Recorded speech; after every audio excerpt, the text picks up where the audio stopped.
Welcome back. We are now in part C, where we're going to be doing a lot of calculations. And these are the objectives we're going for. Can you predict the direction of a reaction based on the concentration that you have and knowing the equilibrium constant? Can you calculate the equilibrium constant given the concentrations? Yeah, we have done that already. Can you calculate equilibrium concentration given the equilibrium constant and all but one equilibrium concentration? Can you calculate the equilibrium concentrations given the equilibrium constant and the starting concentrations? And can you use the Le Chatelier's principles to predict that? So that's going to be what we're going to cover on parts C, D, and E. So let's begin with the first one. Predict the direction of the reaction. How are we going to do that? We're going to do that by something called the quotient factor.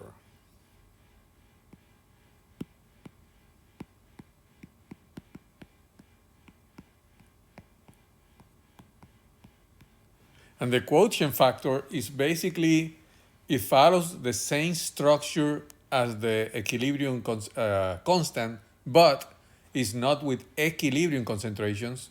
Once the reaction reaches equilibrium, is with whatever you begin with. And then nature, once you put all those things in there, will tend toward equilibrium and it will change. So what you're saying is, if I put this in there, would I be producing more products or would I be producing more reactants? If you get hired on a pharmaceutical to make a product, if you don't know this, you can put a lot of the reactants in there and it can go toward the reactant, wasting a lot of money and getting you fired, for example. So this is an important concept, especially if you're going to be working with something like that. It could be something medical where a medicine is supposed to do something, and because of the quantity that you're using, you are not producing the outcome that you want, and you're probably killing your patient. So it's important either way you put it. So how do we do it? So you're going to be given a reaction. So you are given a reaction. We know the equilibrium constant. And these are the quantities you're going to put on the flask. 6 moles of methane, 455 moles of C2H2, and 10.80 moles of hydrogen gas. You're putting those into the reaction vessel, and the reaction vessel have a volume of 5.60, so moles divided by liters is molarity. So you're dealing with concentrations.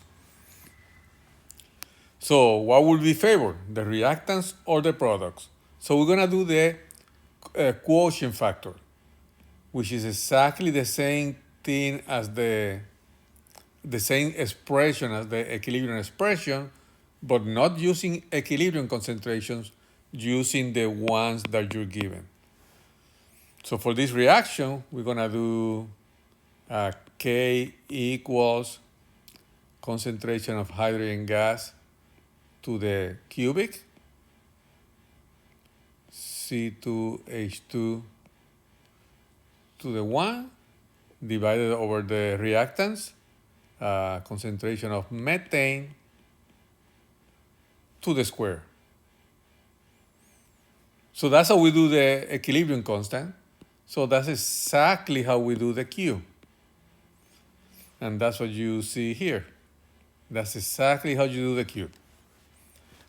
But we don't plug equilibrium concentrations. Remember, the K is equilibrium constant with equilibrium concentrations.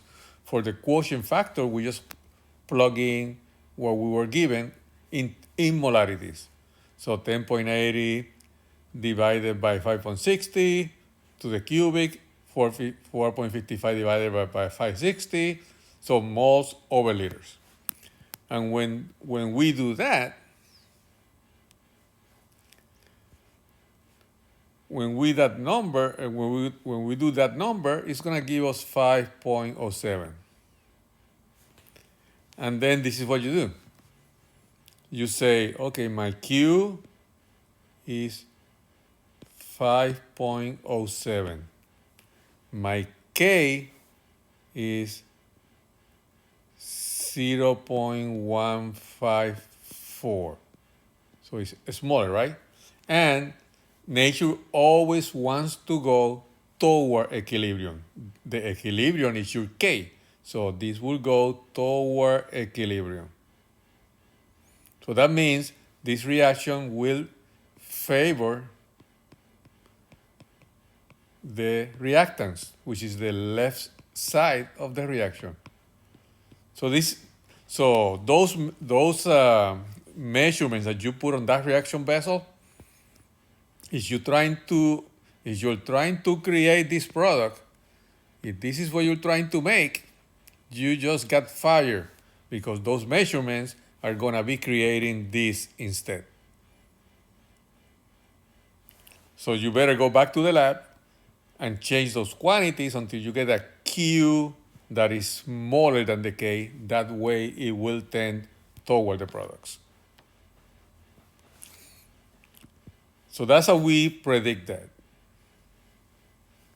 So here's your daily work. So remember, the quotient factor is the same expression as the equilibrium constant. The main difference is that the equilibrium constant uses equilibrium concentrations. The concentrations, once the reaction reaches equilibrium, the quotient factor just uses exactly what you put inside the flask, and then they begin to react. So here's your daily work. Let's make sure that we understood that. And here's another one for practice. You can call it 16.7R.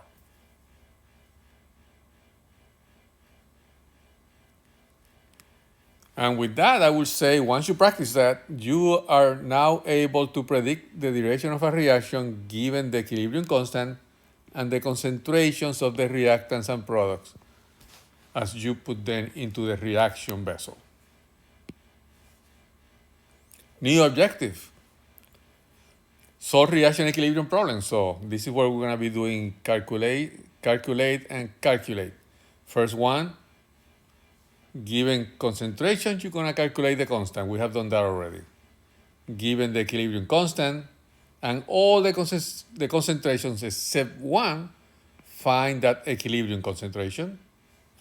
Given the equilibrium constant and the starting concentration only, calculate the equilibrium concentrations. So let's see how we are going to do this. Let's say you have this problem. You have this reaction. It's a closed system, so nothing gets out of the system. And you're given molarity for the hydrogen. You're given the molarity for the iodine. And you are giving, and that's it. So you were given the molarity of the iodine. So that was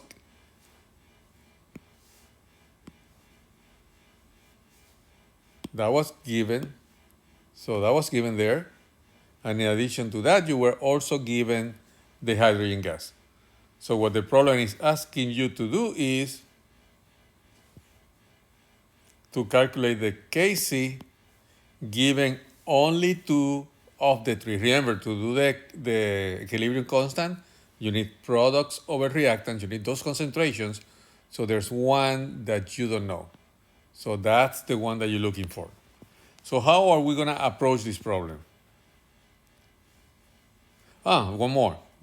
Analysis of so these are the beginning concentrations. Initially, right? Analysis of the equilibrium mixture. So once the reaction happens and it reaches equilibrium, shows that you have that much there. So you actually know this. So you know that one at equilibrium. So how are we going to set this up? So we're going to have to think about this problem. You're going to have to think about what you learned on 1411 about stoichiometry. And you already know that the reactants are going to be consumed and the product is being created. So what we're going to do, the way we're going to organize this thought process It's going to be by building what we call an ICE table,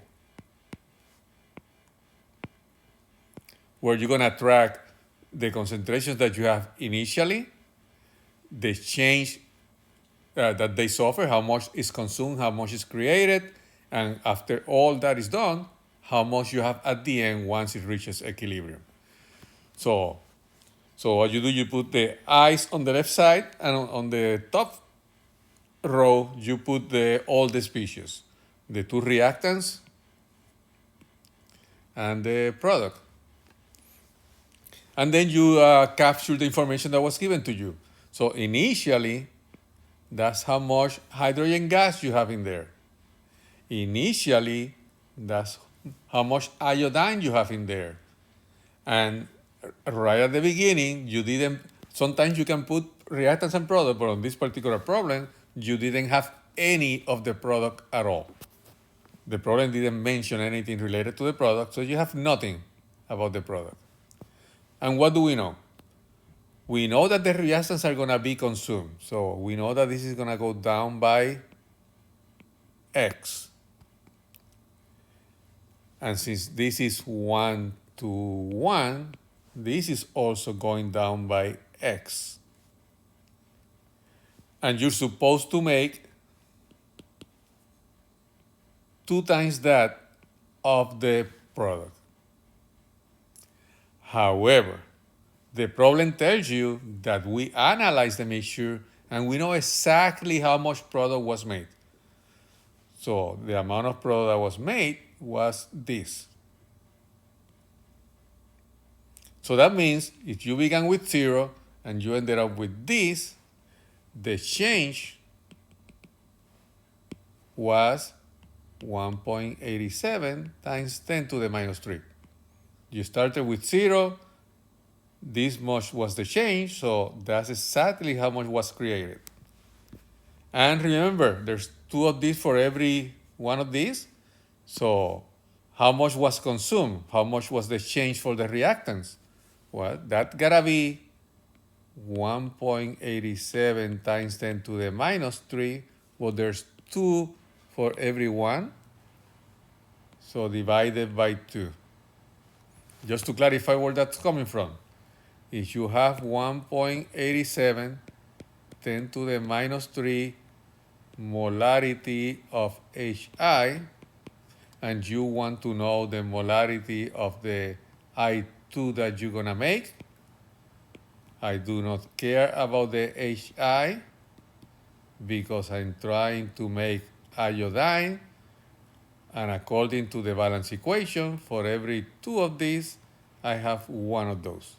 That's what we are dividing by 2. So it's nothing more than the stoichiometry you learned in 1411.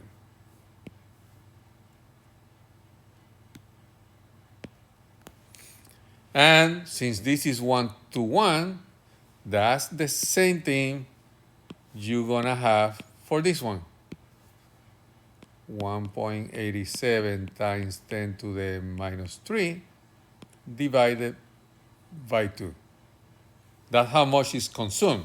So the reactant is being consumed, so minus minus, the product is being created. So 0 plus this gives you that. This minus that is going to give you this, and this minus that is going to give you that. So let's see what that and that is. So when you do all those calculations, like I was telling you, this is what 1.87 divided by 2 is going to be. Then we're going to do this minus that, and this minus that, and that's going to give us 6.5 10 to the minus 5, 1.065 10 to the minus 3, and what we already know we have in equilibrium. So what you're trying to do, all this table, the whole purpose of this table is to come up with this row. That's the only row that we care about, because the Kc for this particular problem is going to be Hi to the square over H2 times I2.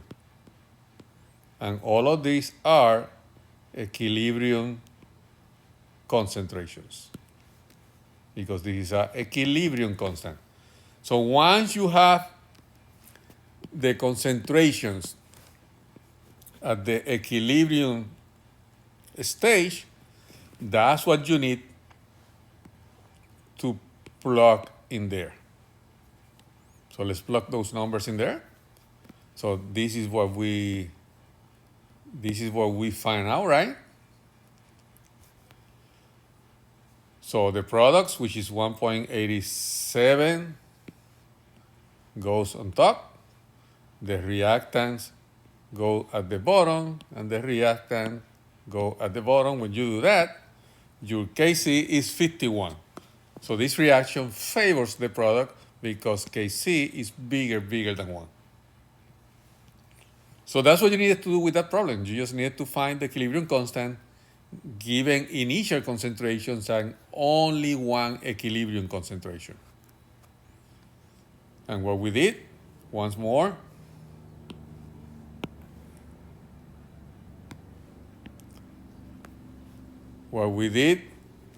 we wrote down the initial concentration by using the initial row. So the reactant gave you that one for the hydrogen.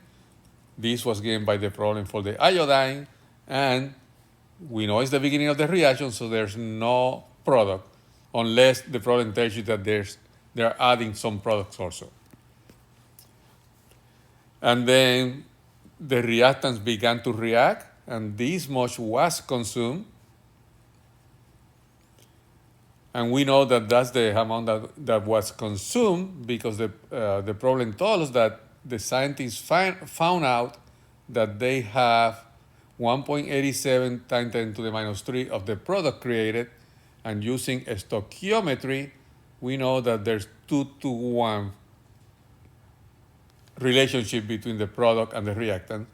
So this is nothing more, this here is nothing more than this divided by 2. Then we know what we have initial. We know how much is going down by the change, and we denote that with the negative symbol, and that's how much remains. So whatever remains of the reactants is what you're going to have on equilibrium. Whatever was created of the product is what you're going to have on equilibrium. And then we plug the numbers into the expression, and we came up with the Kc. And here's your daily work. The answer to this problem is going to be 325. So at least that should give you some guidance for practice.